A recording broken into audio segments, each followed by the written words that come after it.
Visual Festation: How to Visualize and Manifest the Life of Your Dreams by Peter Adams.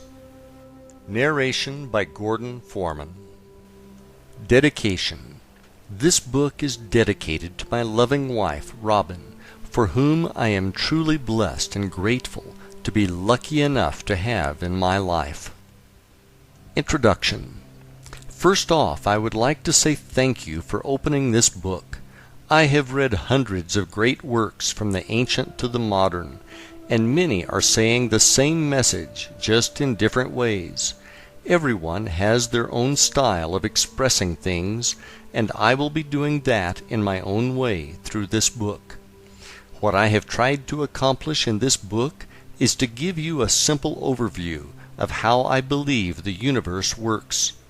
From there, my goal is to help you define the life of your dreams. Lastly, I will give you the exact techniques which I have used and from which I have gotten amazing results in my life. I have used these techniques to work with the universe, and I feel as though my life is magical and truly blessed. Everyone is in a different spot in their lives, and if you are reading this book, my guess is that you are looking for some type of change with something in your life. After reading this book, doing the exercises, and using the techniques, you will have what you need to be, do, or have anything you want in this life. There is a disclaimer to that statement, and that is that you must believe beyond a shadow of a doubt that it is possible. To take that one step further, you are going to need to believe that it already exists for you and that it is on its way. The concepts in this book which I have written about are universal, and they are true for everyone. I am not here to challenge anyone's belief system, challenge anyone's religion, or get into a debate about how the universe was created. When I refer to the universe, it may be what you refer to as God, Buddha, source energy, universal life force, or whatever you believe in. The important thing you need to remember is that whatever you choose to call it, it is still true. If you are ready to start creating the life of your dreams, let us begin. Chapter 1: 12 Crazy Goals. Time for a change. I, like many others, got introduced to the self-help industry as a result of being unhappy with the circumstances that existed in my life. I had been downsized as a result of a corporate consolidation, and I was unable to find a replacement job which paid anything near what I was formerly earning. Suddenly, I clearly understood the meaning of a relatively new term known as underemployed. To make matters worse, I was working in a position that was not a spiritual match for my soul.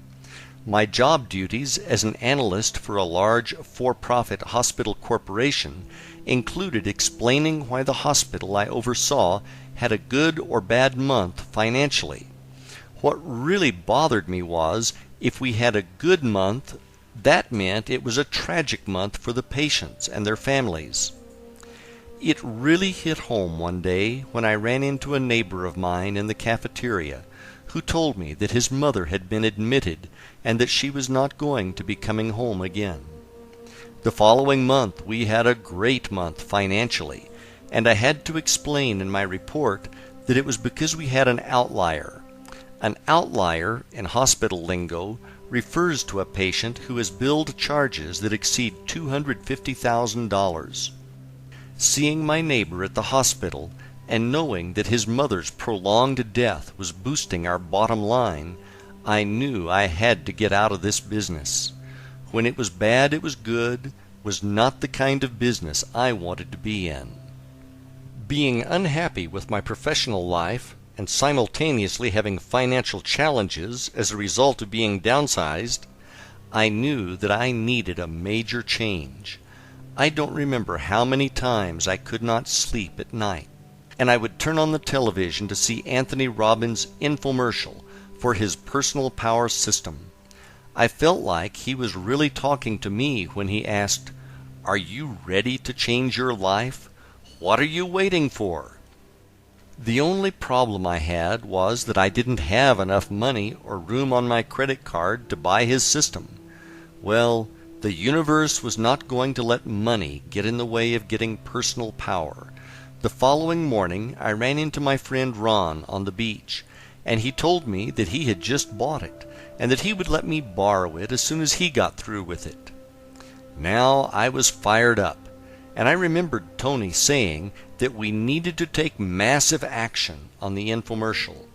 So, rather than sit patiently and wait for Ron to finish the course, I got started immediately and went down to the local library and checked out a couple of self-help classics.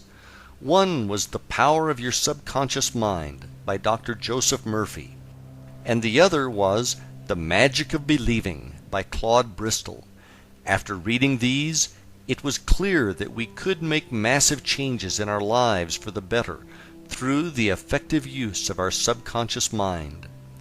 Early one morning, while sitting down on the beach, I meditated on the question, what should I be doing with my life? After a few minutes of meditating on that question, a movie started playing in my head. It was crystal clear, and it showed me being a real estate broker who was very active in charities, and there were pictures and thank you letters on the walls of my office. I don't know how long the vision lasted, but when I came out of meditation, I had tears of joy in my eyes, and my body felt like it was buzzing from head to toe. Whatever this was, it was powerful, to say the least. Over the next few days, I pondered over the idea that the universe was telling me I should be a broker. Was that right? At the time, I saw myself as a real estate investor, and realtors were just people who got in the way of making good deals. I also had committed to opening a real estate investment company with a friend of mine who was moving to Florida, so I was going to make that my main priority. In the meantime, the movie got tucked away in storage, only to be recalled at a later date. Ron finally finished going through Personal Power, and as promised, he let me borrow it. I thought it was amazing, and I started incorporating a lot of what I heard on the audio CDs into my daily routine. One of the things I really liked was what Tony called an hour of power.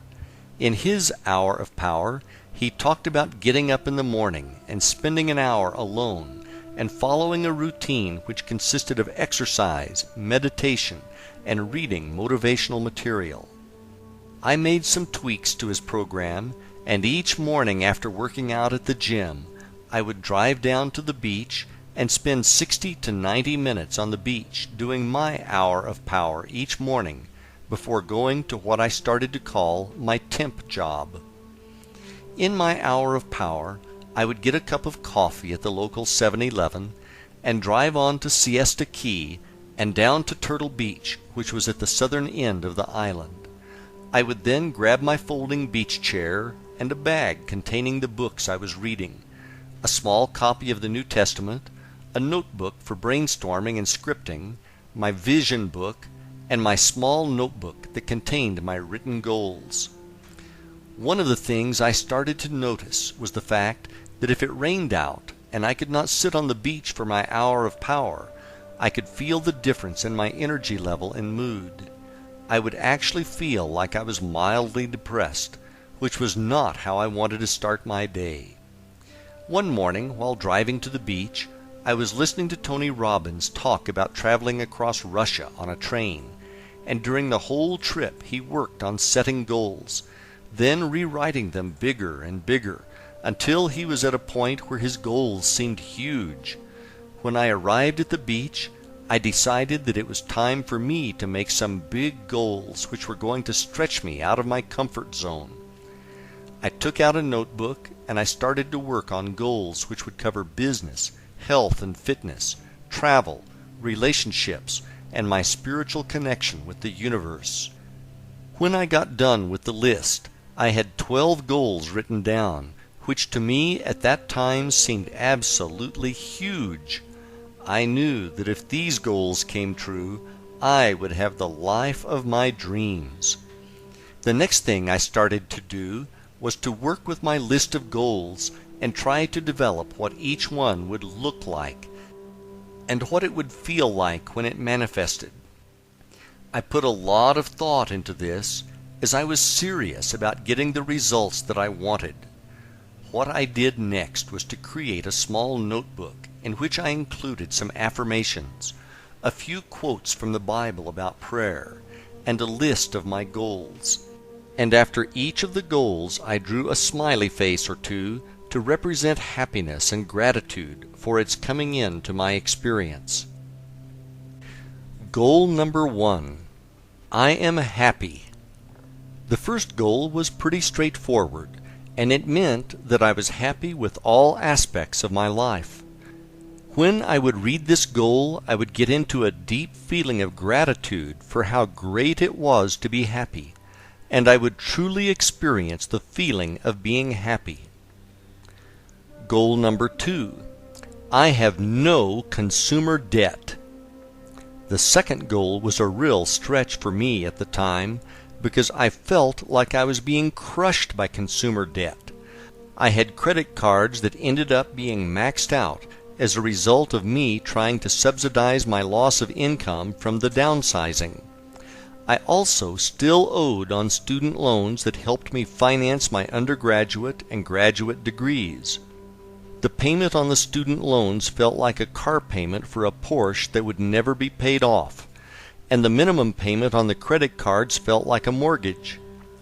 Between the credit cards and the student loans, I believe I owed roughly $35,000. I wish that was all I owed, but it was not. We also had car payments. Out of necessity, we bought 2 new cars before the downsizing, as the ones we had were breaking down frequently, with major repairs being needed. So add another $20,000 to the mix. Now we are up to roughly $55,000 in consumer debt, and that didn't include our mortgage of $100,000. The one word which best described this feeling I had at the time was hopeless. Well, Tony said think big, so I was taking his advice on this one. To create the visualization for this goal, I would see myself going to the mailbox at the end of the driveway. When I got to the mailbox, I would open it up to find it either empty or just containing some junk mail. I would then feel how good it was not to have any bills in the mail. At the time I set this goal, I got a sick feeling in my stomach every time I went to retrieve the mail in the mailbox, as it would be stuffed with bills, late notices, etc. If you are in a similar situation right now, let me tell you that it is not hopeless at all, and that miracles do happen. Read on. Goal number 3. I am a very successful full-time real estate investor and self-made millionaire. When I wrote this goal, I was in the process of unwinding a real estate portfolio of 10 rental homes which I had bought with my former business partner. He decided to move out of Florida, and we decided it was time to dissolve our real estate investment company. Creating the visualization for this particular goal was easy, as I was already in the business part-time. For this visualization, I would see myself running through what my daily routine would consist of as a full-time real estate investor. I would see myself driving to the beach for my hour of power in a white Ford F-150 pickup truck with an extra cab and a tan interior. I would see myself grabbing my folding beach chair, my bag of books, and the daily newspaper to scour the classifieds for potential properties. I would also see myself going to a closing, shaking hands with the buyers, and picking up a check for the profits from a fix and flip. One of the weirdest things that happened to me about 20% of the time that I tried to run this scene in my mind was that instead of driving a white pickup truck, a pearl white Lexus LS 400 with gold package and chrome trim would show up in my visualization when I was trying to see the pickup truck. When this happened, I would come out of my visualization and wonder why the heck a luxury car was coming into my visualization. You can't haul sheetrock in a Lexus, so how was I going to be a real estate investor? It didn't make any sense. The next day I would do the visualization again, and I would be happy to see my pickup truck back in my mind. Goal number 4. I am fit and active. I would say I am fit and active more as an affirmation than something that I would visualize. At the time, I had already completed 3 Ironman triathlons. An iron distance triathlon consists of a 2.4-mile swim, a 112-mile bike ride, and a 26.2-mile full marathon run. The training it takes to compete and successfully finish one of these is almost like having a second full-time job. So my goal was to maintain my fitness in the future. Goal number 5. We have newer vehicles owned outright. This I would say as an affirmation, and I would feel how good it felt not to have any coupon books for car payments. Goal number 6. We have disposable money to have real vacations. At the time I wrote this affirmation, we were broke, and the only vacations we could afford were to take time off from work and have a staycation at home in Florida. For this visualization, I would see us going on a ski trip to Colorado, and I would see my wife saying how much fun she was having, and I would have a feeling of gratitude that she was happy. Goal number 7. I am able to give a lot of money to help others in need, and I do. When I wrote this goal, I knew that I wanted to be a philanthropist. The reason I say that is that my wife and I had become active in Habitat for Humanity, which is a great cause. Habitat helps lower-income people afford a nice new home that they could not otherwise afford. The homeowners who get these homes pay for their down payment through sweat equity, which can often take them over a year to complete. On one Saturday morning, I asked the construction supervisor what types of appliances came with the finished homes. He said that they just came with a stove and a refrigerator.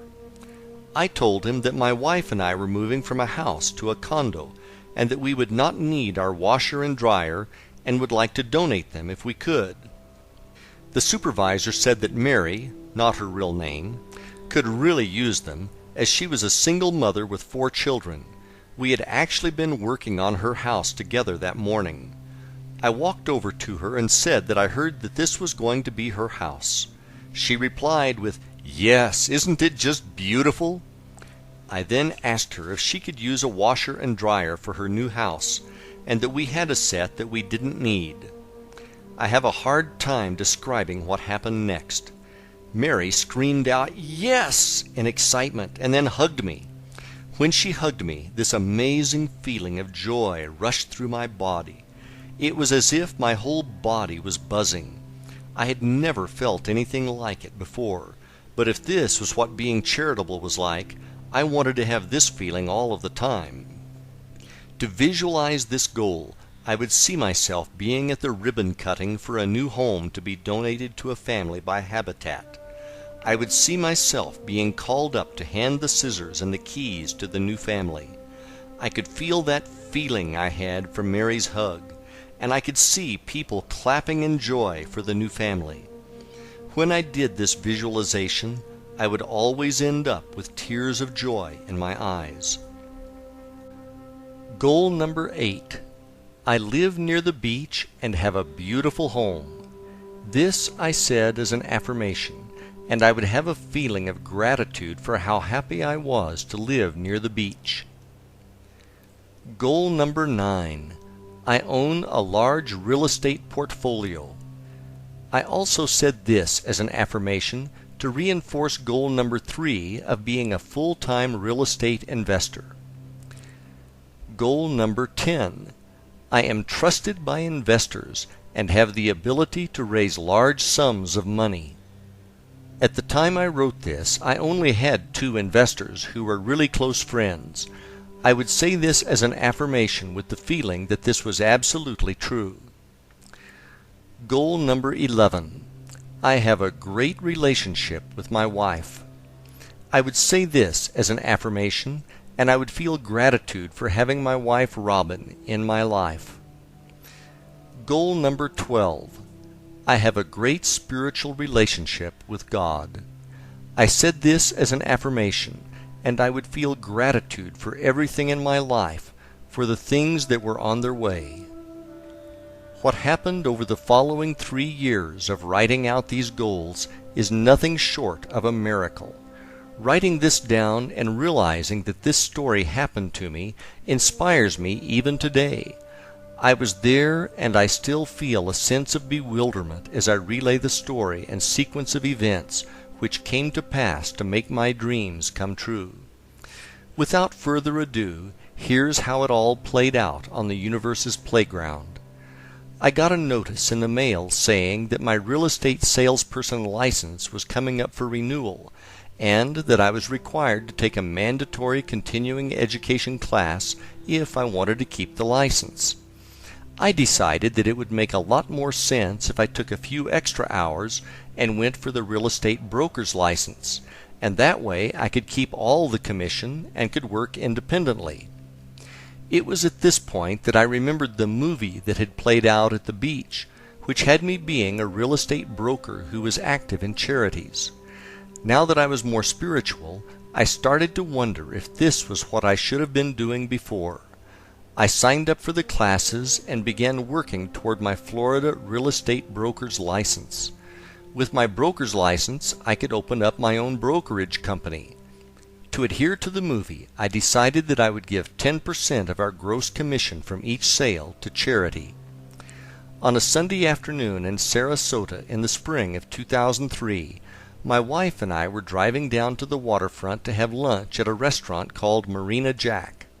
On the way, I stopped at an ATM to get $20 out. As we drove, we started throwing around names for the new charity-based brokerage I was going to open. We finally settled on the name Benefactor Realty, and we went into the restaurant for lunch. After lunch, we decided to walk along the waterfront park, which had a number of large sculptures on display. As we walked down the sidewalk, a man came up to us and asked us if we could spare any money. He needed $8 so that he could sleep at the shelter and get a meal and a shower. I put my hand in my right front pocket and pulled out $2. I apologized to him for not having more, but he thanked us graciously. As I walked away, I remembered that I had gotten the $20 bill from the ATM and that it was in my back pocket. I turned around and went back to the man and saw that another Good Samaritan was handing him a $5 bill. Telling him that his luck was changing, and now he was 2 for 2, I gave him the $20 I had found in my pocket. There was something different about this person. He did not look like the many homeless I had seen before. He was dressed in the clothes of a tradesman, and he had the clearest blue eyes I had ever seen. As he started to walk along the waterfront with us, he told us this story of how his girlfriend had hurt her back in a car accident, and how she had gotten hooked on pain pills. He said that he had tried to take the pills away from her, and she had called the police on him and filed a restraining order saying that he was abusive. Now that he could not go back to his home, he was worried that he was going to become homeless. To give him hope, I told him about the story of Og Mandino. Og was at one time in his life a homeless and hopeless alcoholic. Og started to read self-help books at the library and turned himself into a millionaire, a best-selling author, and an incredible motivational speaker. I also told the man that he should get his hands on a Bible. At that moment, he reached into his pocket and pulled out a small, brand-new, white-covered version of the New Testament. I don't know how I did this, but I went to look for the verse from the Gospel of Mark that I read every day on the beach, and as if by magic I hit the exact page on my first try. I read him the verse, I then went to find the verse from Matthew that I read in my hour of power, and again I hit the exact page on my first try. I read that verse to him, and after telling him that everything was going to work out, I handed him back his copy of the New Testament. He thanked us again and said that we had really helped him out.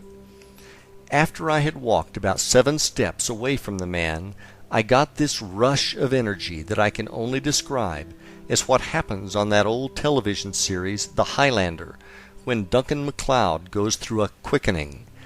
I could feel my whole body tingling the way it did the day Mary from Habitat hugged me. All I know is that whole experience was strange, to say the least. I also remember wondering if that was somehow a test to see if I was serious about having a company called Benefactor Realty and about giving to charity. Not long after that, I opened up Benefactor Realty and began to work as a real estate broker part-time when I was not at my temp job. Fortunately, most people who have jobs do most of their looking at properties on the weekend. One Sunday afternoon, on our way back from looking at a restaurant site on the East Coast, I received 2 calls saying that offers we had put in for a buyer had gotten accepted, which was great news, as we had another property go under contract on Saturday. I was now looking at making more money in 3 days than I could in 6 months on the temp job. My wife looked at me and said, "Pete, you can't afford to work there anymore." We drove home, and I wondered if I should really quit my day job and embark on this real estate thing. About 10 years earlier, I had tried leaving corporate to open a small business, which didn't make it because it was undercapitalized, and I was worried about it happening again. The following morning I went into my office to try to figure out what to do. I will never forget the call that changed my life. It was around 10 a.m. on Monday morning when my office phone rang. It was my good friend Bill. I had worked with him, and we had been downsized together by our former, now bankrupt, employer. When I answered, Bill asked me, "What are you doing?" I thought this was weird, so I said, "Bill, you called me at work. What do you think I'm doing?" Bill then said, "That's not what I meant. What I meant was, what are you thinking? Are you thinking about doing something?" I told him that I was thinking about leaving the hospital and selling real estate. He said, "The money is there. The money is there." Bill then told me that he had been meditating at the lake by his house when a message came beaming in from the universe which said that he needed to call me and give me the message that the money is there. You can't make this kind of stuff up. As if getting 3 deals under contract was not enough, now I had the universe calling me on the telephone. Not being one to question the universe, I immediately sent an email to my director to tell him I was going to be resigning. A few minutes later he called me to tell me that he was happy for me, and that he knew it was only a matter of time before I left to do something with real estate. I then went to meet with my original investors and asked them if they would be interested in investing with me again. This time it was going to be as a private line of credit for my new company. They were excited about the new opportunity and wrote me a check on the spot. Bill's words were now echoing again, and the money really was there. Driving back home on my normal route that week, I looked off to the side and saw a pearl white Lexus LS400 with chrome trim and the gold package with the for sale sign on it. I pulled into the parking lot and walked over to the car. It was the car that had kept popping up in my visualizations. It was not a car that looked like the car. It was the exact car. Without hesitation, I called the number on the sign and bought the car. I then got a call from a wonderful tenant we had in a rental property. She called to ask me if I would help her find a house to purchase, as she did not want to get priced out of the market. I said sure, and then I asked her if she wanted to buy the one she was in. She wasn't sure if she could afford it, but I told her I would help her with closing costs, etc. What I hadn't realized was that this property had appreciated by almost $35,000 over a 2-year period since we bought it. In less than a 60-day period, I had opened a new company and left my job, sold 3 properties as a broker, sold the rental house for a windfall profit, and paid off all my consumer debt, including the 2 cars, all the credit cards, and my student loans. This was totally out of the blue, and totally blew me away. My life had completely changed for the better. When I wrote those dozen goals, I never saw any of this coming. I had no idea how it was going to happen. All I knew was that it was my job to keep believing it was going to happen and let the universe handle the details. That same year, my wife and I went on our ski vacation to Breckenridge, Colorado, and 12 months later, we bought a waterfront home close to the beach. With help from the universe, we blew the crazy goals out of the water. There was more to come the following year, and this is going to blow you away. Chapter 2: Winning the Lottery. After an unbelievable year during which all of my goals and dreams came true, I started to think about what else there was that I truly wanted to experience in my life. My life had become almost magical. It was clear that there was nothing that I could not be, do, or have if I practiced faith and used my visualization techniques.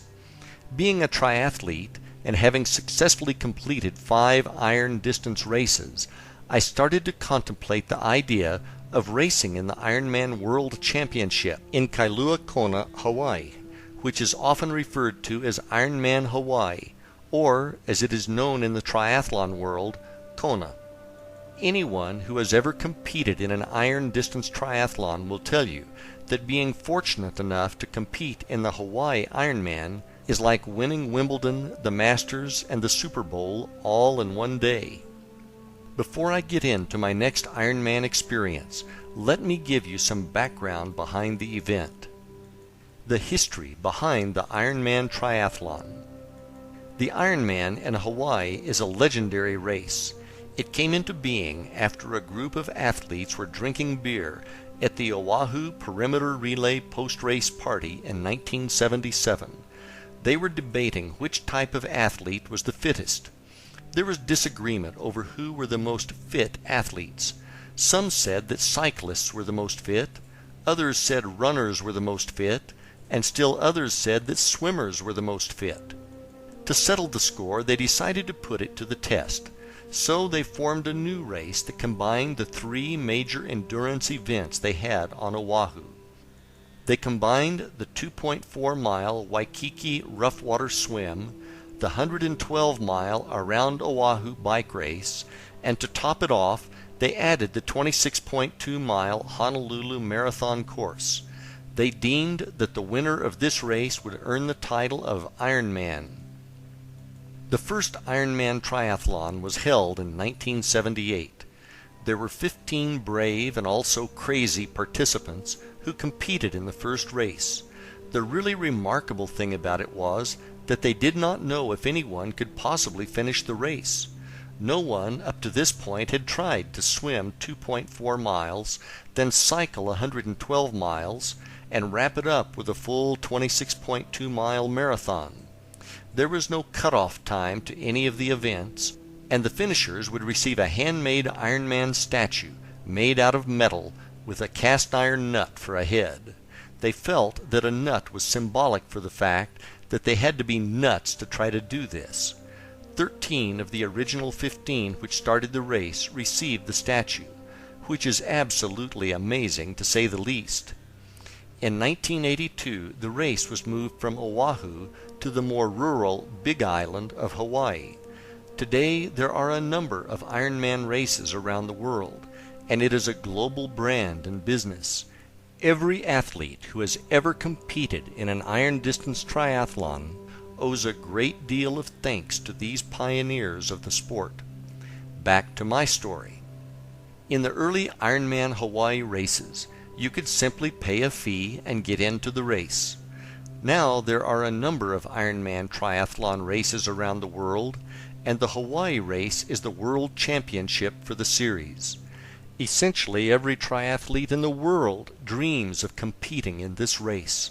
Unfortunately, now you need to be one of the fastest triathletes in the world, or you need to be one of the luckiest to win a spot at the starting line. Not being one of the fastest in the world meant that if I was going to get into Kona, I was going to have to be one of the lottery winners. Each year, the WTC, World Triathlon Corporation, who owns the rights to the race, holds a lottery whereby 200 people out of over 10,000 entries are allowed into the race, and they post the results on April 15th. After thinking about the race for about a month, and with the deadline rapidly approaching to enter, I decided to really put my beliefs to the test. I got out my credit card and put my name into the hat for the 2005 Ironman World Championship Lottery. As a member of the St. Pete Mad Dogs Triathlon Club, I knew a ton of people who entered their names in the lottery for Kona multiple times who have never gotten in. I knew that if I wanted different results, I was going to need to do something that they were not doing. The difference was visualization. Having watched the video coverage of the race that year in 2004, which had amazing coverage of the course, I decided to buy the DVD and watch it repeatedly. With less than 4 months before the winners of the lottery were chosen, I knew I had to get serious. I started watching the DVD a few times a week, and I would mentally race the Hawaiian Ironman in my mind for around 20 minutes each morning. The DVD had great footage, and the way they filmed it, you truly felt as if you were watching it as a competitor. Some of the most memorable shots were of the swim start, where you saw the competitors' feet kicking underwater directly in front of you, and you heard the narrator say, "You are in Hawaii, and you are in the Ironman." Another one I really liked showed the race leader biking in the lava fields on the Queen K, with the shadow of the helicopter which is filming him caught on tape as they passed over him. This was very helpful for creating extremely lucid visualizations. I also found a picture in the back of an issue of Triathlete magazine, which was entitled Night Moves. The picture showed some taller triathletes walking in the dark on the Queen K and a shorter, stocky triathlete running up behind them. The caption says, "As night slips over the last remnants of a very long day, triathletes continue toward the finish line at the Ironman Triathlon World Championship in Hawaii." I cut the picture out and put it in my vision book. I am stocky and typically pass a lot of people in the dark when I race. That man in the picture now was me, and I visualized the scene more times than I can count. Before I knew it, it was time for the lottery results to be announced. I went over to my friend Brian's office to meet him for lunch. His secretary said that he stepped out to get a haircut and that he would be back shortly. I looked down at my watch, and suddenly I realized that it was just about noon, and it was April 15th. Lottery time! Oh my gosh, I was nervous. I sat down behind Brian's desk and hopped on his computer to look up the results on the internet. I could not believe my eyes. The very first name on the list was Pete Adams, Florida. Was that me? Was there another Pete Adams? The hairs all over my body stood up, and I couldn't believe it had happened. Brian walked in the door about 10 seconds after I saw my name on the list. I said, "Check this out," and pointed to the web page. He thought I was playing a practical joke on him, and that I made up a fake list. Suddenly, my cell phone started ringing off the hook with numerous triathlete friends calling to ask me if I knew that I got into Hawaii. He then said, "Holy shit, dude, that's awesome." Brian was my training partner for a number of Ironmans that we raced together, and he knew what a once-in-a-lifetime thing this was. We were both stunned with amazement, and we kept repeating how we couldn't believe it had actually happened. I called my wife to tell her the news, and she could not believe it either. I remember her saying, "No way! Are you serious? Oh my God, Pete, that's awesome!" And then her cell phone started to ring, with friends calling to tell her the news. I cannot tell you the amount of gratitude I felt when I heard the news. The universe had done it again. Wow! You are in Hawaii and you are in the Ironman. 6 months later, and just like in the video, there I was standing in the body marking line carrying my transition bags and getting the number 813 stamped on my body. If you have ever done a triathlon, right before the start of the race, your nerves and emotions are in overdrive. Kick that up about 1,000%, and that is what this race feels like. After body marking, we headed over to drop off my bags, and I did a final check on my bike to make sure the tires weren't flat. Now it felt like a mini eternity as I treaded water and waited for the start of the race. The cannon went off, and the swim portion of the race was on. As I swam, I could see the feet kicking in front of me, and I heard the narrator's voice in my head saying, "You are in Hawaii, and you are in the Ironman." It was just like I was in the 2004 DVD. I mean, really like I was in the DVD. I seriously started to wonder if I was really here, really in Hawaii, really in the Ironman, or if this was a dream I was having that just happened to be very real. The swim is my weakest event, so after emerging from the Pacific, I didn't have a hard time finding my bike, as there were very few left in transition. I hopped on my bike, and the adrenaline really kicked in, as there were people everywhere cheering us on. In town, there is a loop at the beginning of the bike course, and I passed my wife and friends who were cheering me on 2 times before leaving town. After passing them at Hot Corner for the final time, I rode up Palani Road and then out to the lava fields on the Queen K Highway. Out on the Queen K and heading out past the airport, I finally settled down and got into a good rhythm on the bike. It was very desolate in the lava fields, and again it looked just like the DVD.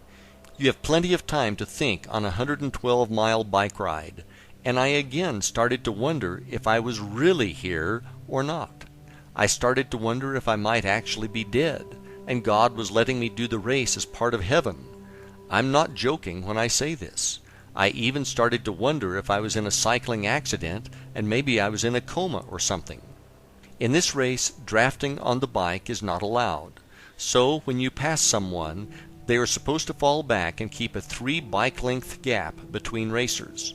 About 35 miles into the bike course, I found myself in a section of the course that had a series of rolling hills.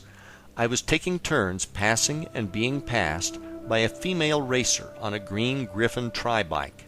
She was lighter than me, so she typically passed me on the climbs, and being heavier, I passed her on the descents. This went on for about 10 minutes, and then I rode up next to her and she looked over at me. I asked her point blank, "Are we really here?" Her response was, "Yeah, I know what you mean. It's surreal." At least I was not the only person having these thoughts. I felt better, but I still wondered if it was a dream. I started to make my way up to the turnaround at the town of Hawi, and the winds were getting really strong. It was a serious crosswind, but at the time I confused it for a headwind, and started to look forward to the tailwind I was going to have on the way out of town. After stopping at the bike's special needs station and eating my Ironman racing meal of choice, boiled ham and white cheddar cheese on white bread with yellow mustard, I hopped back on the bike to make my return ride back to Kona. Heading out of Hawi, I realized there was no tailwind waiting for me. Instead, it was headwind part 2. I was now pedaling my brains out, only going 17 miles per hour downhill. I should have been going around 40 miles per hour down a hill like this. Now I was starting to worry about making the bike time cutoff.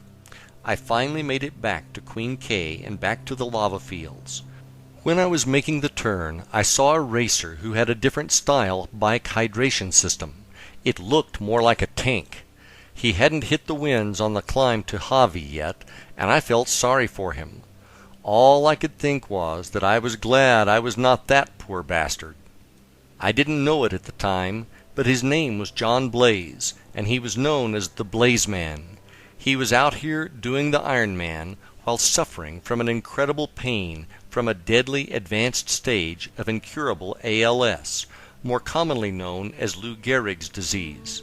He had a special hydration system because he could not catch bottles at the aid stations, as the disease had taken away his ability to grab and hold things.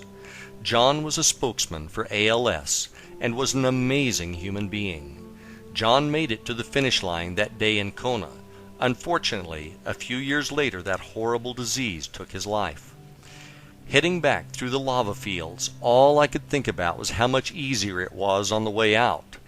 As I rode, I could hear a helicopter getting closer, and before I knew it, it was above me, and the shadow of it passed directly over me and my bike. It was exactly the way it happened in the 2004 DVD. The only difference was that I was not the race leader. The shadow thing freaked me out, and now I was almost convinced that I was not here. After more wind and many more miles of lava fields, I finally got back to town. The first person that I recognized in hours was my wife, who was cheering me on from the road below the Kona Brewing Company.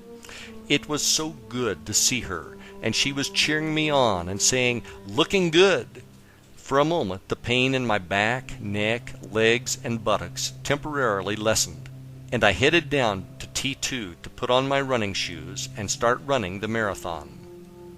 I rolled out of transition and headed up to Hot Corner, where my wife and friends were cheering me on like I was going to win this thing. I actually felt pretty good, and I shook off my bike legs in just a few miles. I took a couple of turns and ran up Alihi Drive, going past Island Lava Java, which was absolutely packed with cheering fans. The view of the surf crashing across from Lava Java was absolutely awesome, and I felt much gratitude and gave thanks to God for letting me be in Hawaii and do the Ironman. After a few more miles, I saw Sarah Reinhardson running toward me. She was like a rock star out here, complete with her own van with a film crew. Everyone knew her name and went crazy. For those of you who don't know who Sarah is, she was a lead story in the 2004 Ironman DVD. Sarah is a challenged athlete who as a child had a tissue disease and had to have her leg amputated above the knee when she was very young.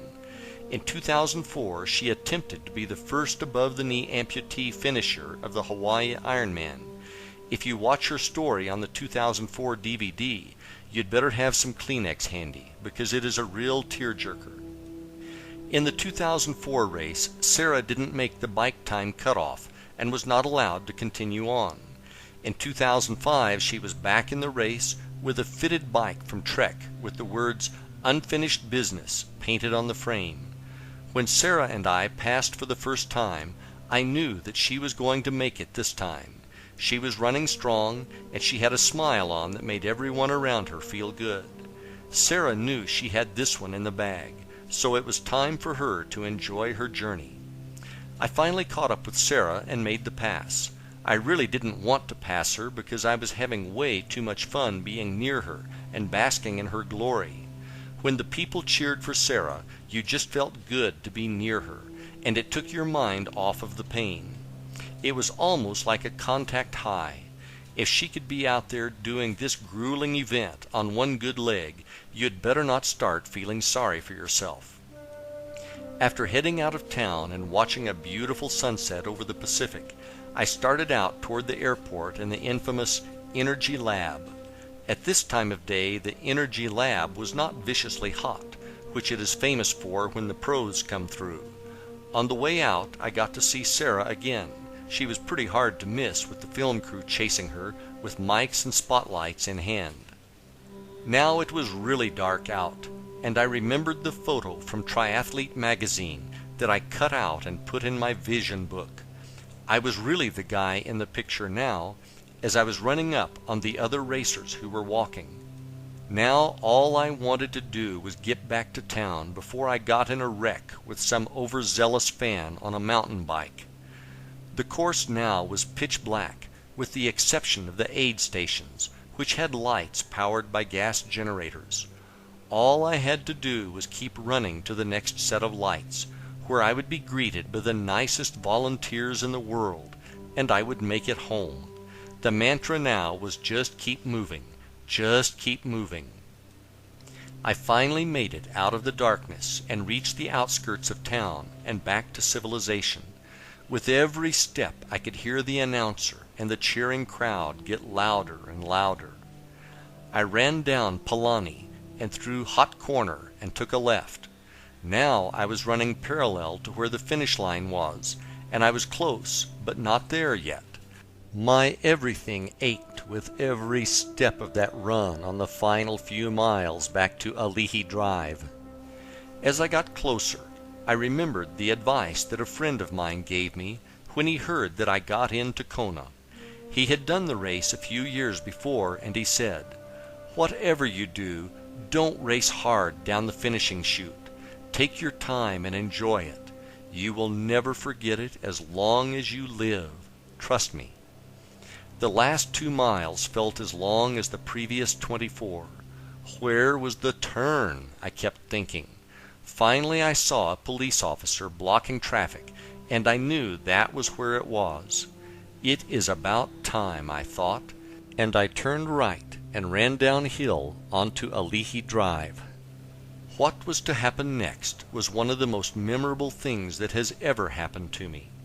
I was running down Ali Drive, and there were children and adults from the crowd running up to me and high-fiving me. They wanted to share in this incredible moment, and it felt absolutely amazing to have them there. I finally arrived at the entrance to the finishing chute, and I could see the finishing line in sight. I have been to a lot of races, but I have never seen anything like this. People were jammed in the bleachers, screaming and cheering. The finishing chute had people lined up shoulder to shoulder on both sides, screaming and banging noisemakers. There was so much energy here that you probably could have lit up a city with it. It is something you have to experience in person to appreciate. I took my time and ran down the final steps of the chute and crossed over the finish line. I don't have words to describe what that was like. It was almost like you never wanted that moment to be over, even though you spent the entire day wishing it would be. After crossing the finish line, I was given a fresh lei of flowers which smelled amazing, a towel, and my official finisher's medal. A moment later, I was greeted by Robin and friends at the finish line who wanted to help me out in any manner possible. I told them I was all set and that all I wanted was to head up to the hotel room so that I could drink a cold beer and take a hot shower. As I made my way through the crowd of spectators, everyone I passed said "Great job" or "Congratulations," and all I could do was say thank you. Thank you to all the fans. Thank you to all the volunteers. Thank you to the original 15 racers from 1978. Thank you to my wife and friends for their great love and support. Thank you to the race gods of the Big Island for watching over me. Thank you, Lord, for this amazing experience, which I will always remember with great joy and gratitude. As they say in the Ironman world, anything is possible. I hope this story has made you a believer of the same. Chapter 3. The Vision House.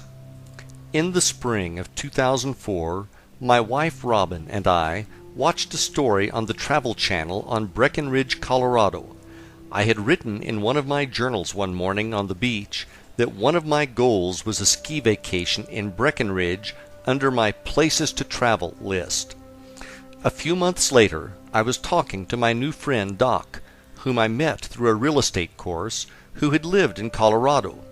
I mentioned that I wanted to check out Breckenridge, as I had seen a special on TV. Doc said that he had a timeshare in Breck, and that we could use it, as they didn't think they would get out there that year. I went home that evening and told Robin about it. Suddenly, I ran out to the trunk of my car and found the notebook from the beach and showed it to Robin. "We are enjoying our ski trip to Breckenridge." The hairs were standing up on my arms. It was working again. We ended up not taking the timeshare, but instead booked the week we wanted before Christmas. We are now having real vacations. We went back out to Breckenridge for vacation again in December of 2006. One morning, on our way out to go snowmobiling, we drove past a subdivision that had beautiful log mansions overlooking the 10-mile range. After snowmobiling, we decided to drive through the subdivision to take a look at the homes. By now, we understood the power of visualization, and I knew I wanted some new material for my vision board and vision book. We drove around the subdivision until we found the house we thought had the best view. We took a picture of the house along with a picture of the view it had. After arriving home, I had a friend of mine print them off in color, and I put the two pictures in my vision book.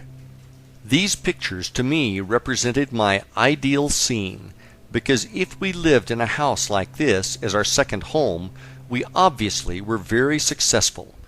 What I would visualize was that I would be having conference calls with our asset managers, and after these meetings, I took the afternoon off to either go skiing or play golf, depending on the season. Many times, if I found myself unable to sleep, this was the visualization I would use to burn into my subconscious mind before falling back to sleep. I probably did this visualization over 500 times. In the summer of 2010, we decided to escape the Florida heat and work remotely from Breckenridge, Colorado. We found a very small furnished cabin to rent off of Craigslist that was only about a mile from the subdivision where we took the pictures in 2006. That summer, we rode our mountain bikes through the subdivision and took more pictures. We really loved that summer out in Colorado, so we decided to look for an annual rental. After going to a yoga class on one Friday afternoon in July, Robin returned home to search the internet for an annual rental. After an hour or so of searching various websites and not finding what she was looking for, I suggested that she check out Craigslist. On the second page of ads, she found a home that sounded very interesting. She started looking at the pictures and she said, "Pete, you have got to see this house." I walked over to where she was working on her computer, and when I looked at the pictures, I realized it was the house in my vision book. The hairs on my arms stood up when I saw the pictures. I was in complete amazement. I asked Robin who the contact person was for the ad. She told me the name, and for some reason I knew I had heard the name before. I did a search on the name in my email, and I found the name connected to an ad off Craigslist for a garage apartment I had inquired about back in March of 2009. I asked the owner if she could send me some pictures of the apartment. She did, and once again the hairs went up on my arms when I looked at a picture taken out of a window, and the view was almost identical to the one I had in my vision book. Now I realized that my vision house had come in not once, but twice. I replied to the email from March 2009, and we called the owner and set up a meeting with her on the following morning to see the home. She gave us the physical address, and we drove by the property a few minutes later because we could not wait to see if it was the same one. 5 minutes later, we knew beyond any shadow of a doubt that it was the same house as in my vision book. We couldn't believe what was actually happening. The next morning, we drove back over to meet with the owner and to get a tour of the house.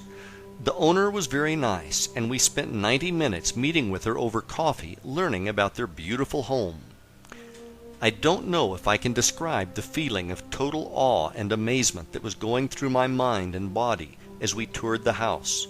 Looking out the windows and seeing the same view I had been seeing in my visualizations was almost overwhelming.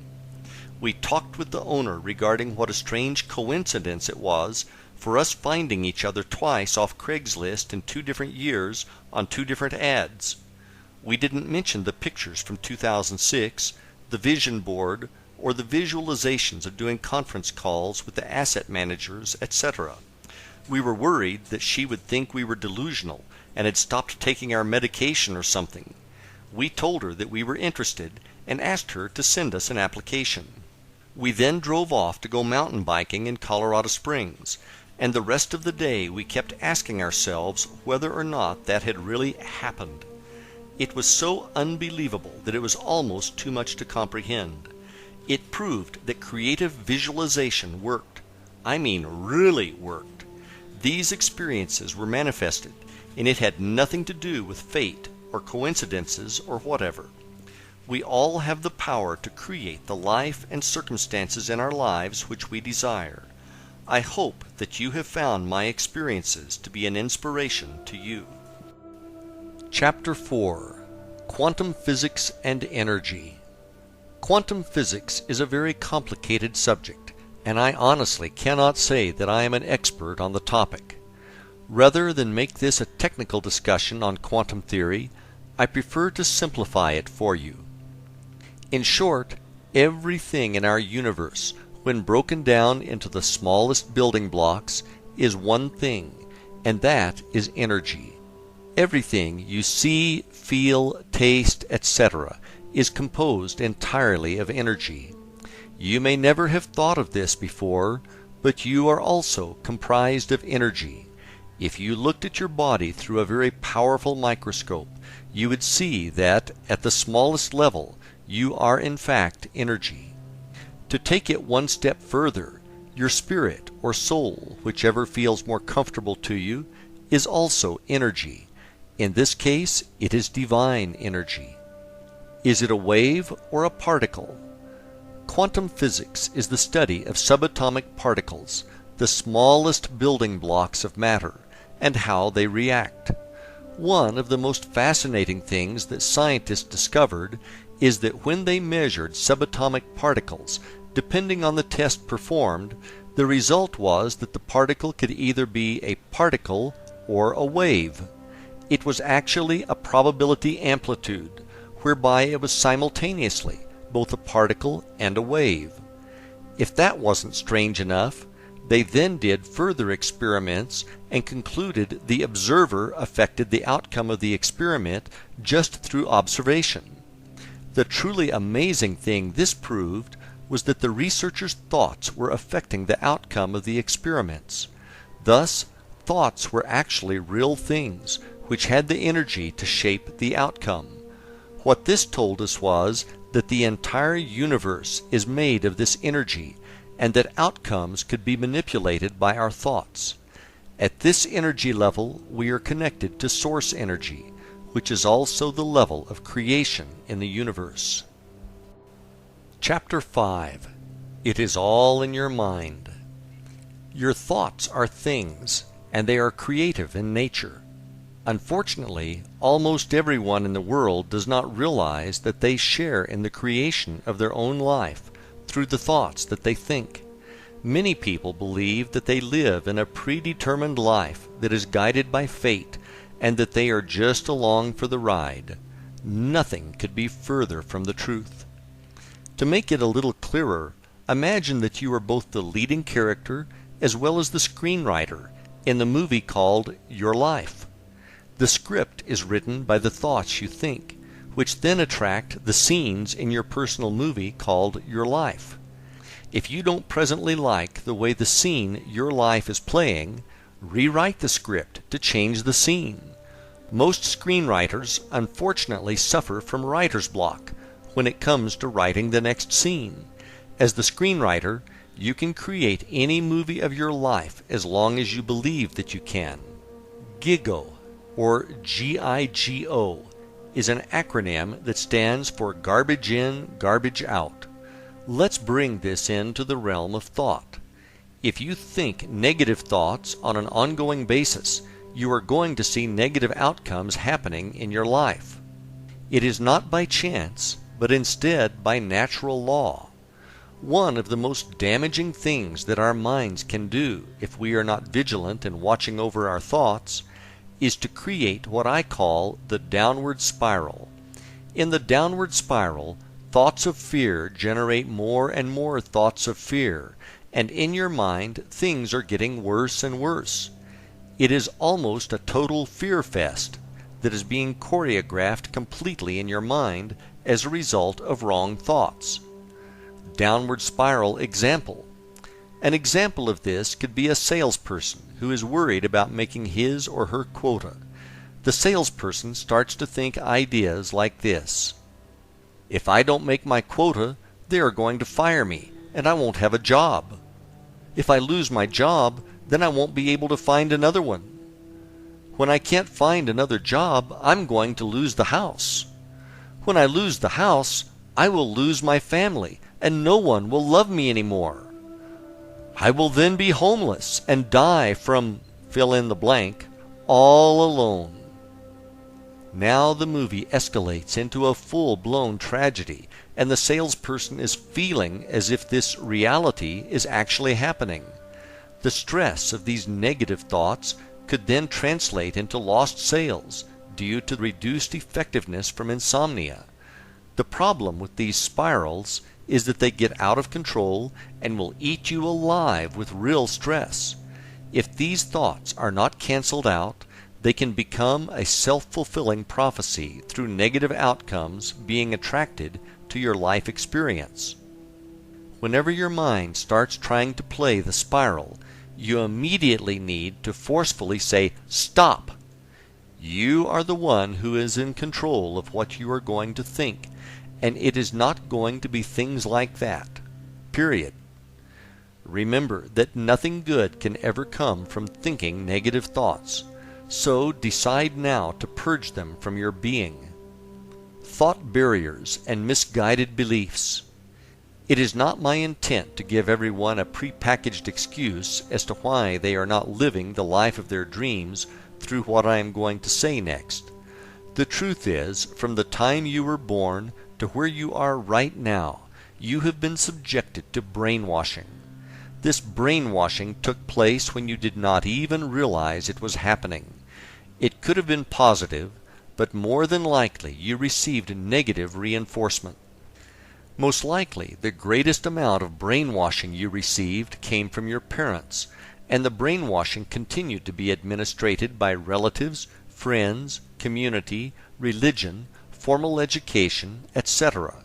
You were bombarded with negative misinformation, which you became convinced was the truth, as it was being told to you by your parents who knew everything, right? Unfortunately, young minds are easily poisoned from the misguided beliefs of a person they love. The greatest tragedy is that these false beliefs continue to exist at some level in your mind. The most common example I hear on a regular basis is, "I can't be, have, or do what I truly want because of blank." Question: how do you know that if you have never tried? Answer: I just know I can't because of blank. Now that you are older, it is time for you to drop the limiting beliefs that are in your head as a result of your life up until now. If your parents or whoever instilled in you the belief that you cannot do, be, or have something, drop those beliefs now.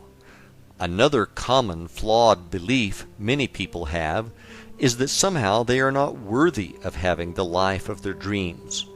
Where did that idea come from? It is not serving you, so drop the idea that you are not immediately. You are worthy. You were sent into this experience to live the life of your dreams and were given free will to attain it. Limiting beliefs oftentimes are so strong that they keep people from even trying. What have you told yourself in the past that you could not do? Be honest. We have all done this many times in the past. The past is the past, so let's drop this mental baggage that has been weighing you down for so many years and move on. The sooner you do this, the sooner your life is going to get better. You are working with a universe of infinite possibilities and infinite resources. You are not living in a world of lack or limited resources. That may be how it appears to you on the physical plane, But that is not the truth. The truth is, the more you have, the more there is. The universe is constantly expanding, and everyone can have everything they want, if they believe they can, and if they are willing to do their part. What should I be thinking? That is a good question, and the answer is straightforward. You should be thinking about what you want in your life, and not worrying about what you don't want in your life. I am sure you have heard the common phrase, "When it rains, it pours." What you may not have realized is that it is a time-tested example of the law of attraction in action. As an example, let's say your automobile breaks down, resulting in an expensive repair at the garage. After you pay the mechanic, you hop back in your car, and all you can think about is how broke you now are.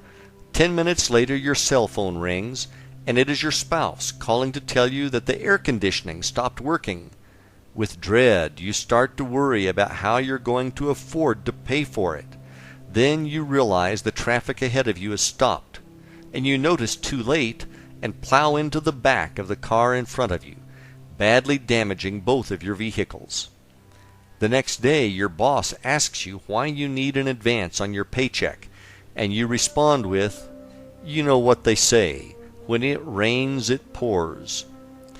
What you think about and focus on is going to show up, so you need to be sure that what you are thinking about is a match to what you want to manifest in your life. If it is more money that you want, you need to get into the feeling that you already have plenty and are blessed with abundance. If this is the first time you've heard this, it might sound delusional, but it is not.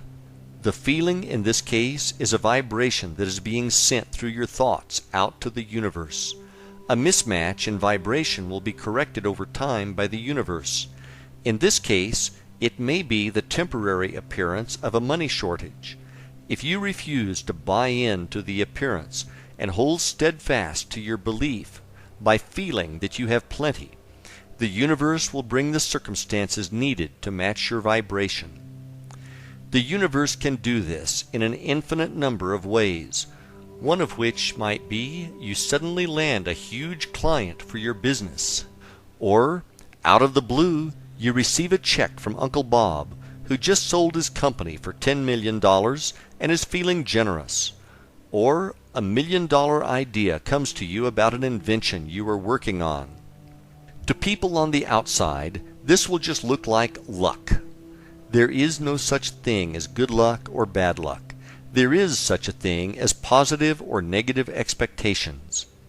These expectations that you have, whether positive or negative, will attract either good circumstances or bad circumstances, which will show up in your life.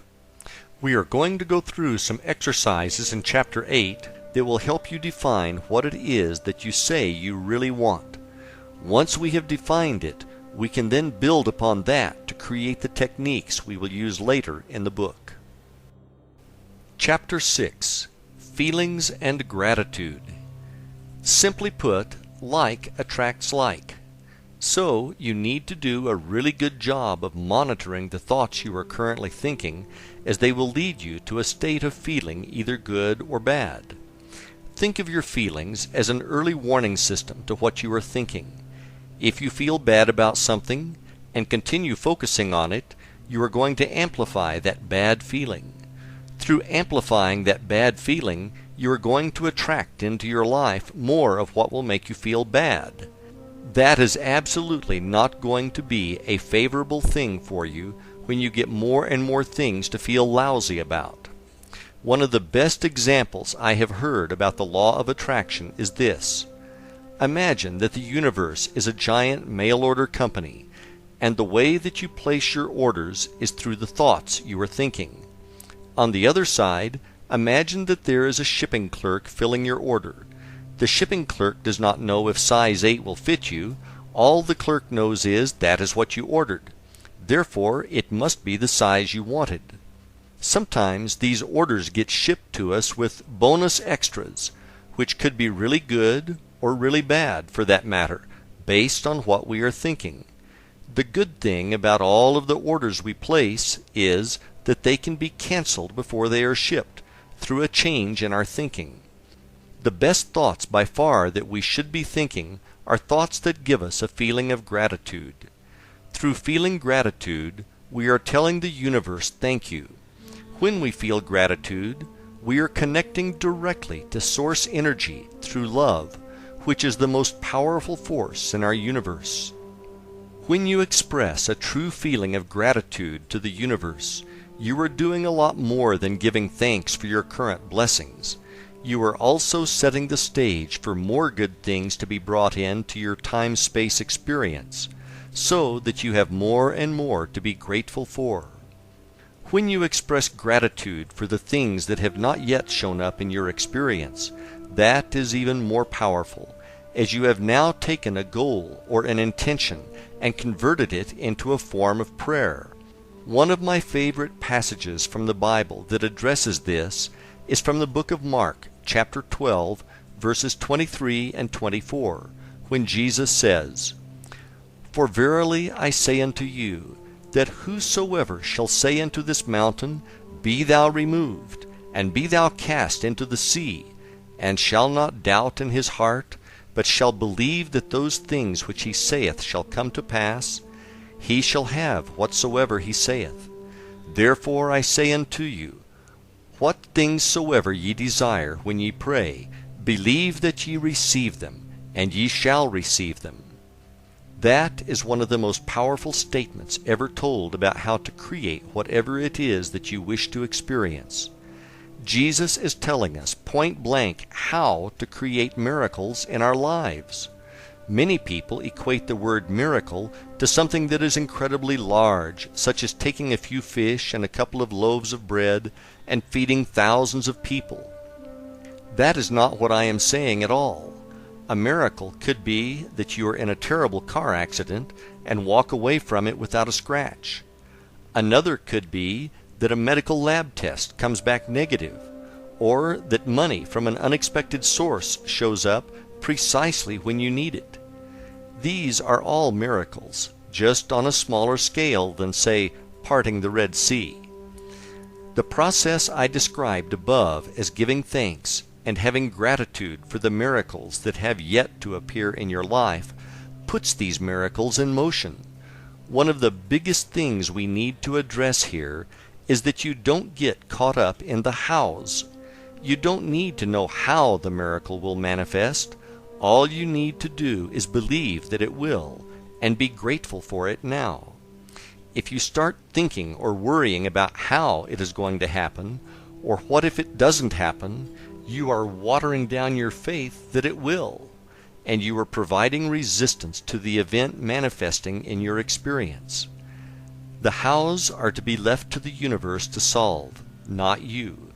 The universe connects all the circumstances that lead to the fulfillment of your miracle. So stay out of the way and let the universe do its job. By the way, you are going to love the results. Chapter 7. Ask and it is given, and your role as a co-creator. There have been numerous books, this one included, and recently a movie, all about the law of attraction and the process of creation. Ask, believe, and receive was told to us over 2,000 years ago by Jesus, and was recorded in the Bible in the book of Matthew, chapter 7, verses 7 and 8. Ask, and it shall be given you. Seek, and ye shall find. Knock, and it shall be opened up unto you. For every one that asketh receiveth, and he that seeketh findeth, and to him that knocketh it shall be opened. A question that you may want to ask yourself is why, after all this time, do we still not get it? My personal belief is that a lot of people have been told by various religions that somehow God is separate from them, and they are not worthy, and if you don't follow our dogma, you are going to spend the rest of your days in a hot place, and they don't call it Florida. In fact, nothing could be further from the truth. There is a piece of the Creator inside you, and you do have the power to create miracles in your life. I wrote this book to convey that message to you and to share the techniques I have used successfully to create the miracles in my life. One of the things I think most books fail to get across is that you need to take action. This is what I define as the co-creator piece. In your role as co-creator, there are a number of job duties that come with the position, such as the following. Decide what it is that you want, why you want it, and be able to create desire for it. Believe that you do have the power within you to create anything. You need to get into the feeling of already having it. You need to have gratitude and believe that it is already on its way to you. You need to avoid anyone who says that for whatever reason you cannot be, do, or have what it is that you say you want. You need to practice the techniques I am going to share with you on a daily basis until you receive what it is that you want. If there is something you need as a skill to do whatever you say you want, you need to take specific action and acquire those skills. You need to make a permanent commitment to remove procrastination from your life. You need to stay out of the hows and leave that job up to the universe. The universe reorders itself to make your miracles come true. You don't need to know how. You need to develop the skill of endurance, as this is a lifelong journey, and there will be times when you may doubt that everything is working. If you fulfill your duties as co-creator, you will have whatever it is that you say you want. The universe will see to it. Chapter 8. Defining Your Dream Life. 3 not-so-simple questions. Ask yourself, what would I be if there was nothing that I could not be? What would I do if there was nothing that I could not do? What would I have if there was nothing that I could not have? These are not philosophical questions. These are very important, very deep, and very personal questions. These are not questions that you can answer quickly, unless you have already been asked and answered them before. The answers to these questions will tell you what you really should be doing with your life. This is no time to be thinking small, so I want you to come up with answers to these questions that are so huge that if they happened, you would be so completely blown away beyond your wildest dreams. When you are working on the answers to these questions, don't let your mind say things to you like, "You can't do that," or "You'll never have that." Your mind is just talking trash, so tell it to be quiet. The whys. Take your time answering these questions, and feel free to supersize your order. If you can imagine it, you can have it. Once you have your major life goals written down, I want you to write each one down on the top of a separate piece of paper. Below that, I want you to write out all the reasons why this goal is so important to you. And next to each of those reasons, I want you to write out the feeling you have associated with this reason. Your feelings are the real underlying reasons why you want to achieve these goals. This is a good thing because if you dig down deep enough, you will find that the answer in its simplest form is love. With love comes passion, and that is a very powerful force of attraction in our universe. Ideal scene. Once you have your list completed, I want you to take a few minutes and imagine that it is now 5 years in the future, and everything on your list came perfectly true, and that it is now your present reality. See yourself in the movie that is playing on the screen of your mind, with all of these things being true. When you are ready, grab a notebook and write out precisely in detail what this scene looks like and how it feels. I mean really feels to you. Soak up all those awesome feelings associated with these things being true in your experience. Does that feel great or what? Congratulations, you have just defined your ideal scene, which is also known as your end result. Now you not only have a destination for your journey, but you already know what it is going to feel like when you get there. Now that you have this, it is time for you to learn the techniques which will bring your ideal scene into your reality, along with all those good feelings that come with it. Chapter 9. Goal Setting. The importance of having goals cannot be overstated on the journey to living the life of your dreams.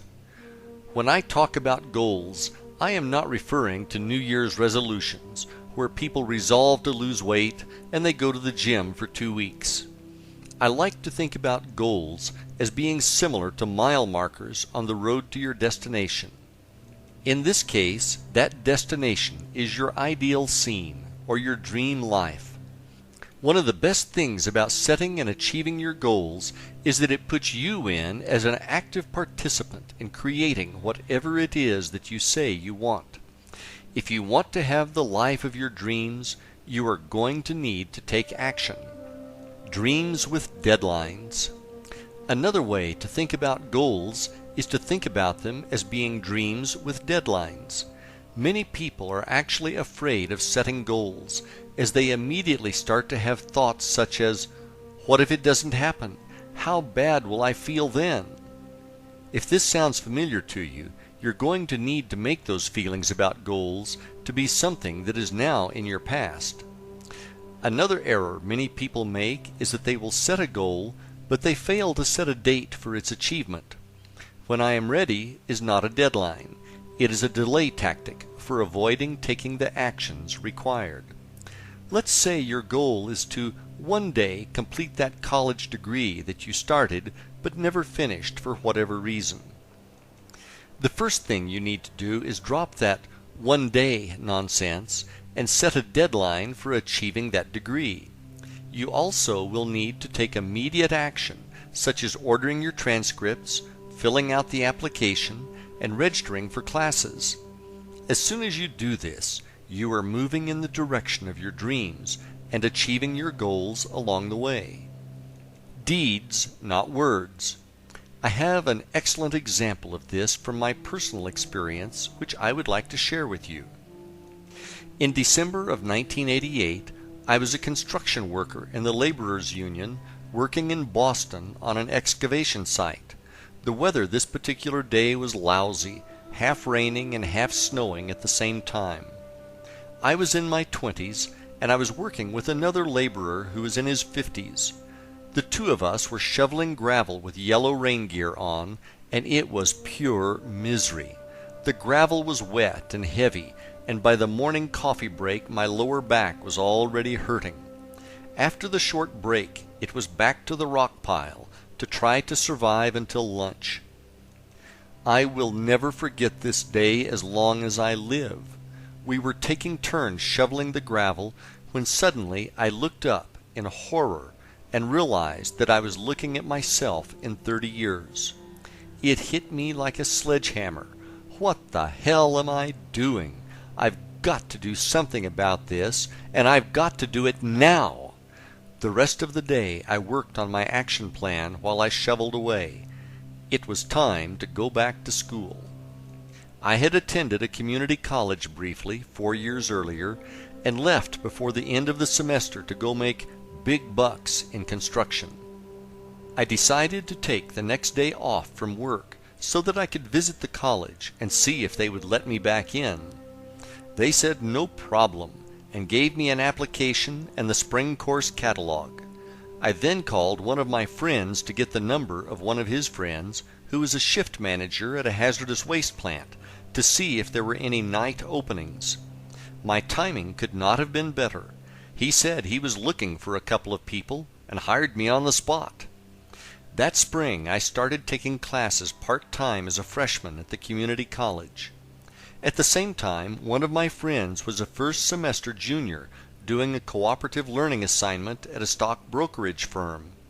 5 years later, I earned my bachelor's degree, and 2 years after that, I had my Master of Science degree. After those same 7 years, my friend was still only a junior and talking about taking classes to complete his degree, and I had graduated twice. The major difference was that I took immediate action instead of just sitting around talking about it. When you make the commitment and take action, the universe will bend over backwards to help you achieve your goals. Words, not thoughts. Your goals need to be written, and you need to review them on a daily basis. Simply put, if they aren't written, you don't have them. Writing them down forces you to define clearly what it is you are going for. For your subconscious mind to assist you with achieving these goals, they need to be clear. Through writing them down, you are able to give your subconscious mind clear instructions. I personally suggest having a laminated card which you can carry in your pocket at all times, so that your goals are with you at all times. What I found helpful, and which added power to my goals, is that I added some short prayers to the opposite side. Another technique that I have used in the past is to rewrite my goals every morning. When you do this, it feels as if you are reinforcing your commitment to their achievement. Can you believe them? Your goals also need to be believable to you. Don't confuse this with the idea of knowing how they are going to come to fruition. That is not what I am saying.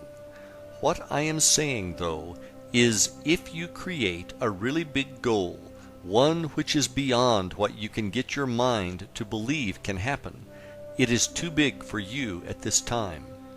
What will happen is that you won't be able to achieve the feeling that it has come true. As you set goals and achieve them, you are going to gain momentum and set bigger and bigger goals. One of the ways you can work on ramping up the size of your goals is to work on your faith. If you can truly believe with utmost certainty that your goals are already accomplished, you can pretty much ask for anything because you will be unstoppable. The why is as important as the what.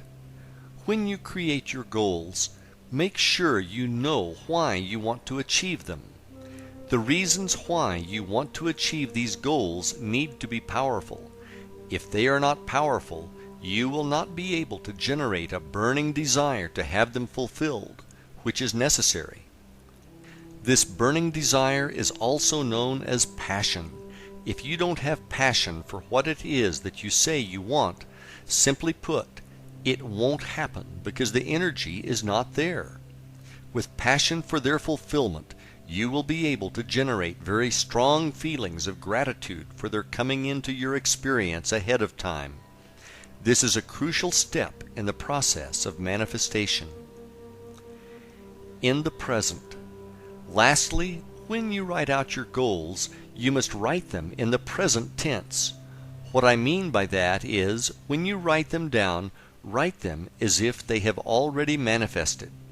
Let's say one of your goals is to finish college. You would write that goal down as, I am a college graduate, rather than, I am going to finish my degree. The difference between the two statements may seem subtle, but it is huge. The first one puts it in the present as already being done, while the latter places it as a possibility in the future. All of your goals need to be written in the now, and as already being a reality. Doing it this way, you will be able to generate the belief and the feeling of gratitude for it already being done. Chapter 10. Vision Books and Boards. If you have read the earlier chapters of this book, I am sure you are going to be interested in what I have to say about vision boards and books. My personal experience has been nothing short of miraculous when I look back to what I have put in my vision book and which has manifested into my reality.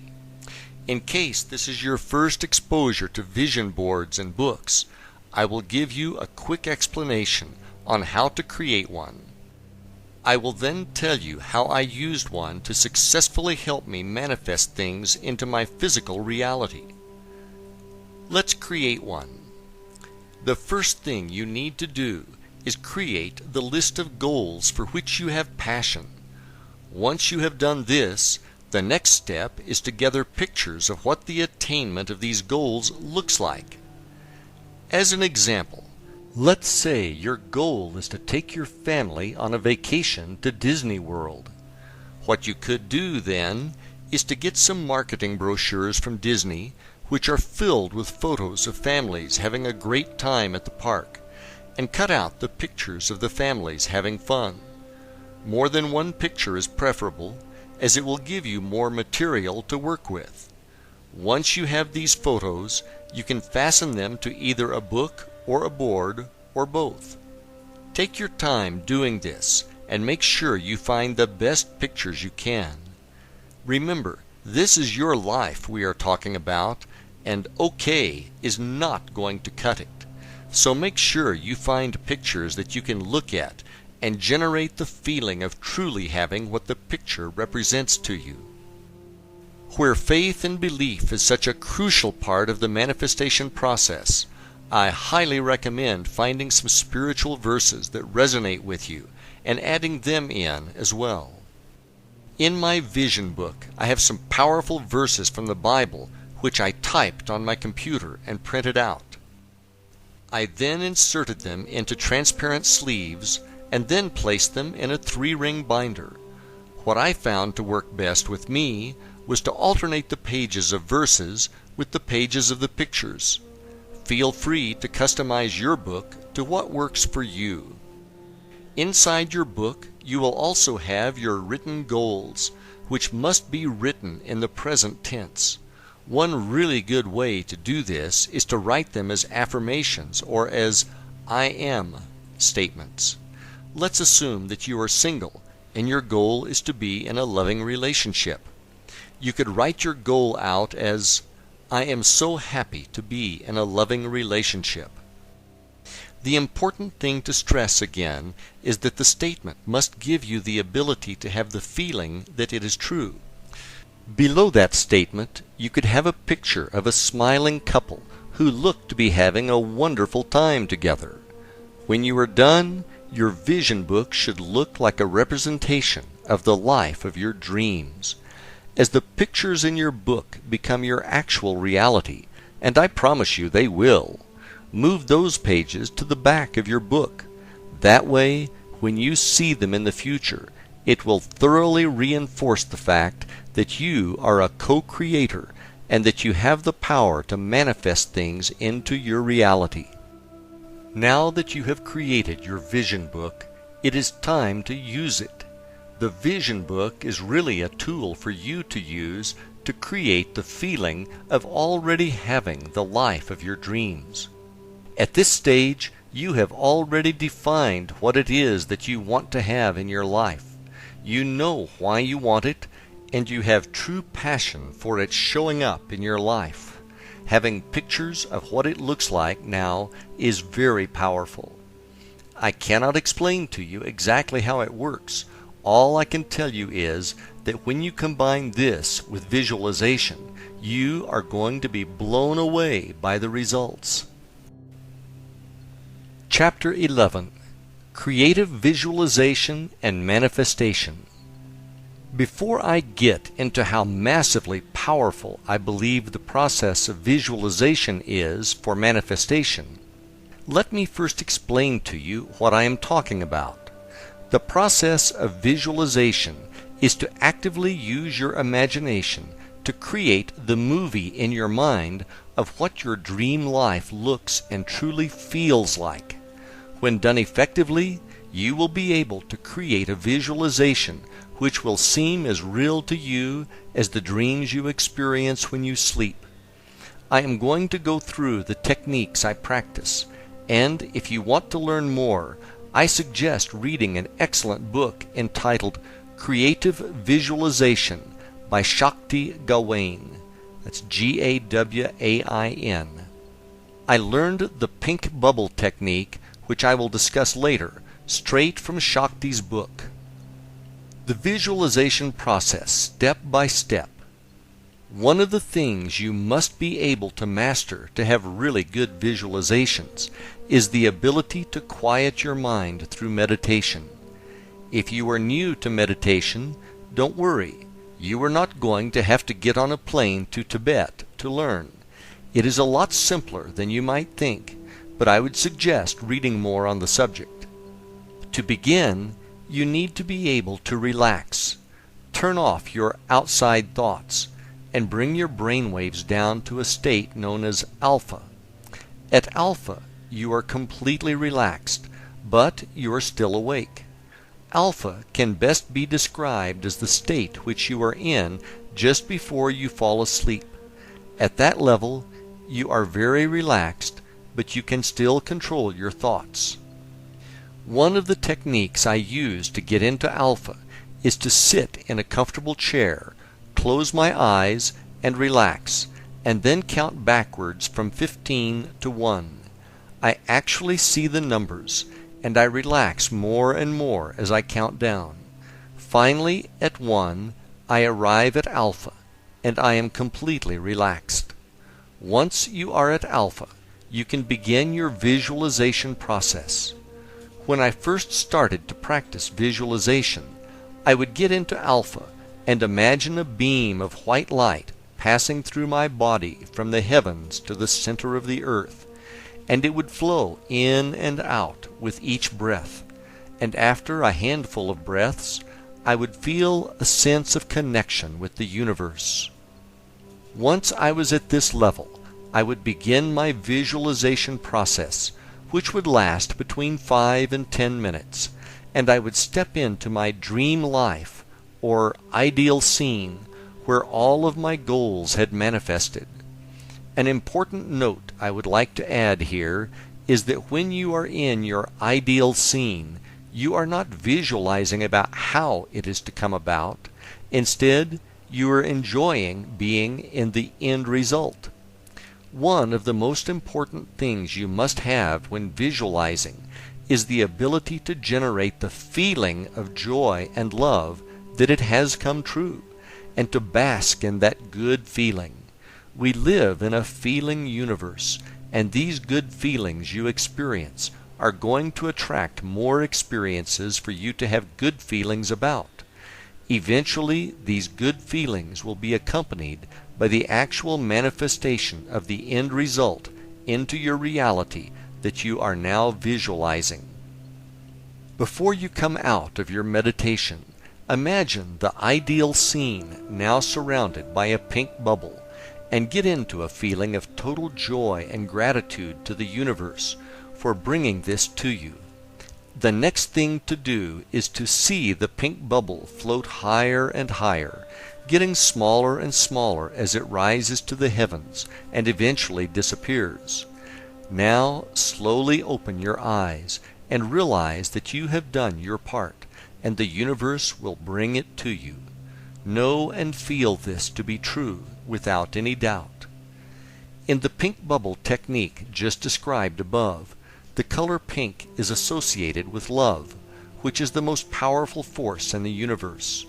The bubble floating to the heavens represents detachment from the outcome, whereby you are not worried about it coming true because you know that it is true. My personal successes. I personally cannot tell you how truly powerful I believe the power of creative visualization to be. My personal belief is that when we are practicing the techniques, we are truly operating as co-creators with the universe and operating in the field of infinite possibilities where anything and everything can be created. There is going to be a time delay between practicing your visualization exercises and when the things you want to show up in your reality arrive. If you were someone who could operate at the vibration level of a Christ or Buddha, the time delay would be much shorter. The most important thing you need to do is believe with faith that it is done and on its way to you, and that it is only a matter of time before it shows up. The coolest thing is when it does show up, you will never see it coming ahead of time. When you look back, though, sometimes you will be able to connect the dots. A great example of this is when what appear to be challenges in our lives show up. Sometimes the challenges are precisely part of the universe's plan, and they are actually events needed to create the circumstances for our dreams to manifest. We don't realize this because we are not able to peek behind the curtain to see how it is all actually happening. Don't become disappointed by mistaking challenges as anything other than everything working out perfectly.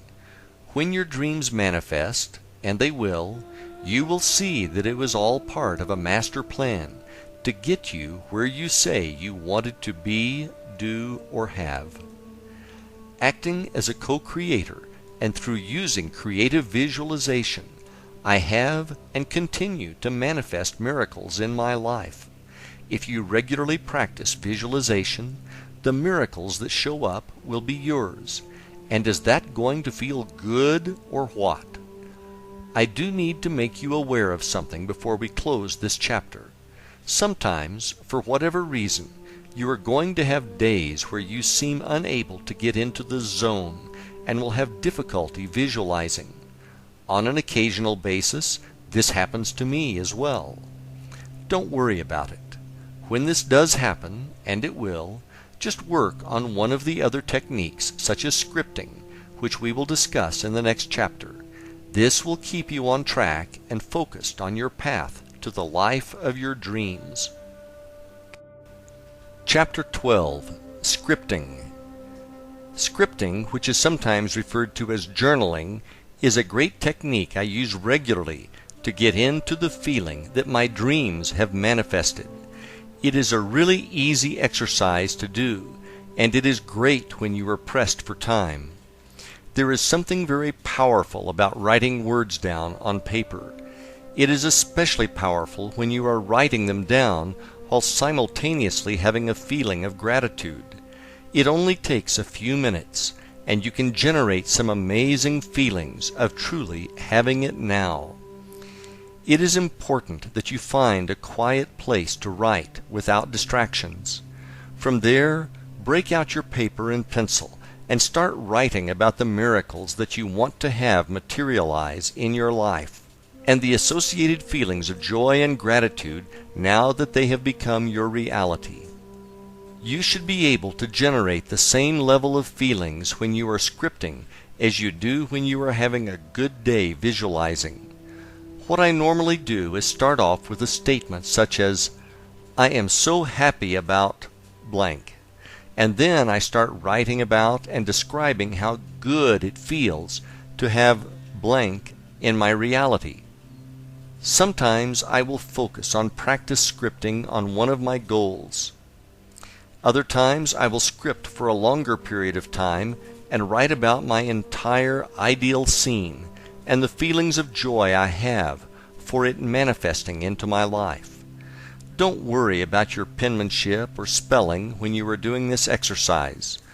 What is more important is that you can get into the flow and just let the words and feelings come out. Never feel as if you are forcing the words to come out, and never think or write about how it is coming to you. Remember, you are writing in the present tense, and it has already happened. A brief example. Let's say one of your goals is to have a cabin in the mountains. Here's how I might write about it. Wow! I cannot believe how much I love spending time at our new cabin next to the lake. I love meditating next to the crystal clear, pristine waters every morning.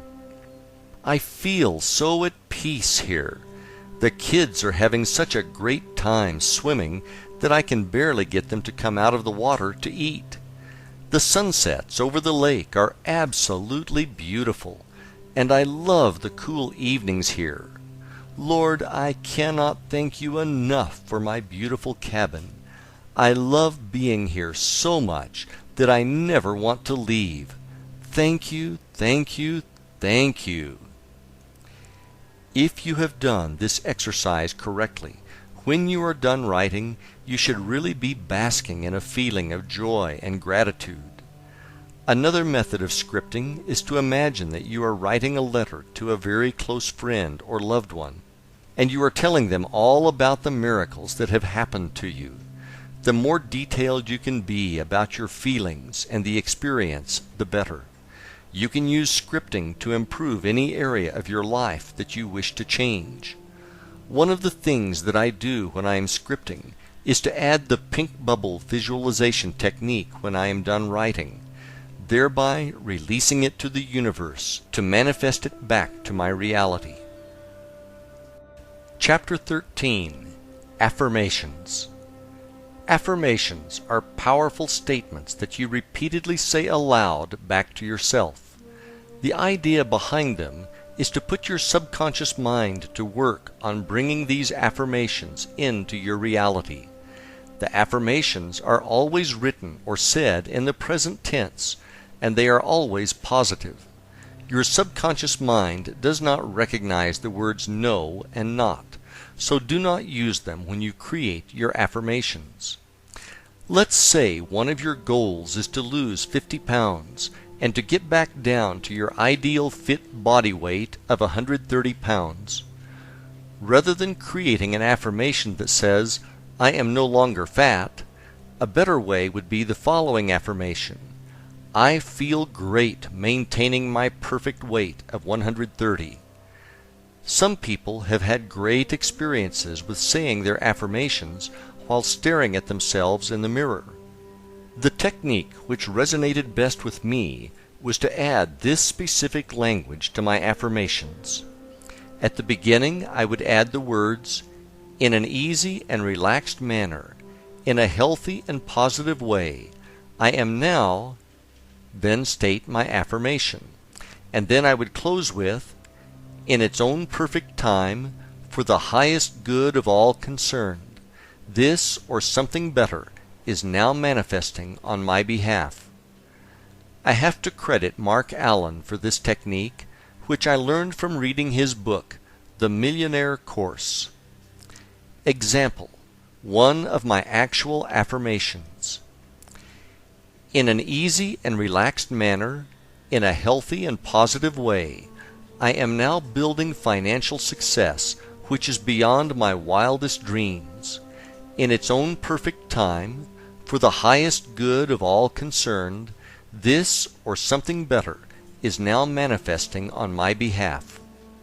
This was one of the affirmations I created back during the time I was working on my 12 crazy goals. In closing, I think the best method to practice affirmations is to create one for each of your goals and then to repeat them when you first rise and again just before sleep. Then visualize and see them as all being true in your mind before drifting off to sleep. Chapter 14. As If. Think, speak, and act as if is a technique whereby you get into the mindset and feeling of being, having, and doing. What you are doing is creating a state of mind in which you feel as if you have already achieved your goals, and you create these feelings ahead of the actual event. You also combine this with action and do the things you will do when your dream life manifests, as well as acquiring the knowledge that you will need to be ready when your goals show up. One of the things you may need to get over is the concept of make-believe as something only children play. You live in a world that is make-believe, and never forget it. Wherever you are in life right now is a result of what you have believed and made. Now that you have been told this, it is time for you to use this knowledge to your advantage.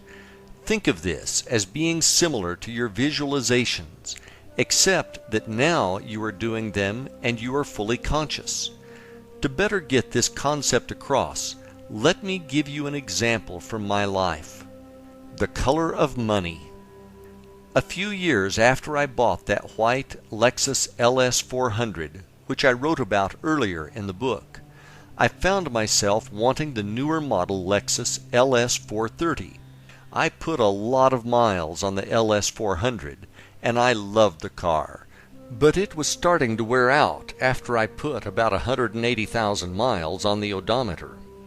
One of the things I liked best about the newer LS 430 was that they added a wood insert into the steering wheel and dashboard, which really dressed up the interior.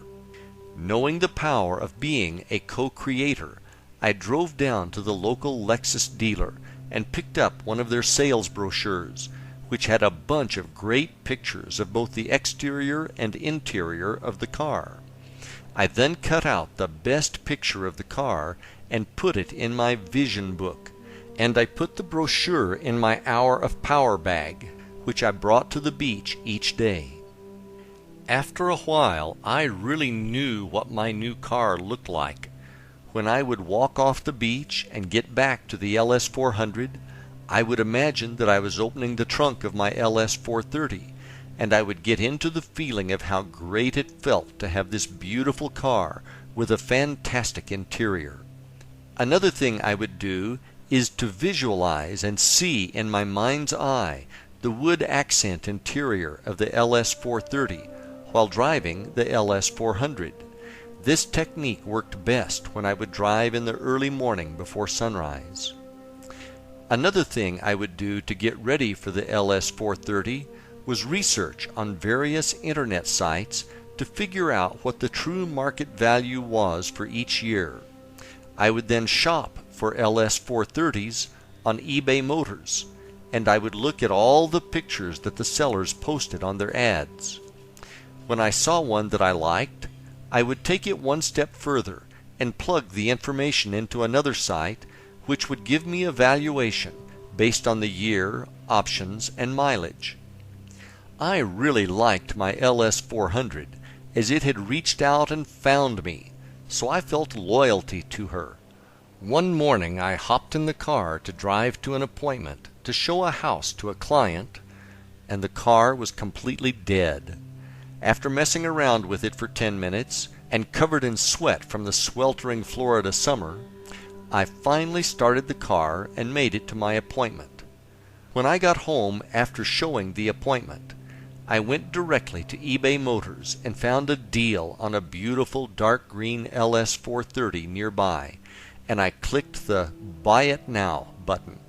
After a few days, I appropriately named the car The Color of Money. The feeling I had now when physically driving the LS 430 was exactly the same as the as-if feeling I created when driving the LS 400. Now in the morning when I came off of the beach, I was really putting my beach chair and bag into an LS 430. All I could do was smile and feel gratitude, which is precisely how I prepared for this day through practicing as if. Whatever it is that you want, make sure that you do your homework to prepare yourself. Then practice the feeling of as if for having it now, and feel real gratitude, for it is just a matter of time before it manifests into your reality. Chapter 15. Putting it all together. These techniques that I have described to you in this book are the exact ones I used successfully to manifest miracles in my life. If you want to manifest the life of your dreams, you now have all the tools to do just that. Feel free to use them in combination or as standalone techniques. Over time, you might want to change them around so that you stay focused and fresh. The most important thing that makes these techniques work is your faith and belief that they are already done and on their way. I hope that the miracles which I have manifested successfully using these techniques have made you into a believer in the fact that you are a co-creator and that you have the ability to truly create the life of your dreams.